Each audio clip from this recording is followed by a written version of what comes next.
De l'entreprise de Honte, on connaissait déjà les machines pour récolter le lin. Mais depuis septembre, la PME cauchoise s'est agrandie. Nouvelle usine, nouveaux équipements et surtout nouvelle activité, la création de matériaux composites à partir de fibres de lin. Ce panneau en mousse, par exemple, est renforcé sur les extérieurs par un mélange lin-résine.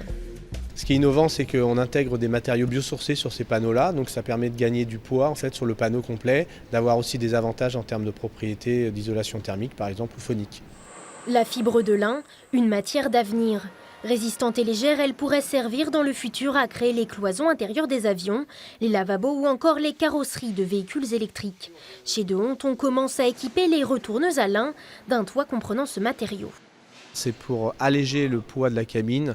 On réduit à peu près par 3 le poids total de la pièce et d'avoir du coup des consommations énergétiques de la machine qui sont moindres. Pour développer sa filiale composite, De Honte utilise du lin 100% normand. Il faut dire que la région est la première productrice au monde, mais habituellement destinée au textile, la fibre est transformée à l'étranger. Un non-sens pour Guy De Honte. Aujourd'hui, 90% du lin part en Asie. Il était important de ramener une valeur ajoutée ici en France, en étant les premiers producteurs mondiaux du lin, et c'était nécessaire. Il ne faut pas oublier que le lin, c'est la seule fibre naturelle produite en Europe. Donc on a des atouts pour pouvoir, disons, la placer sur les composites.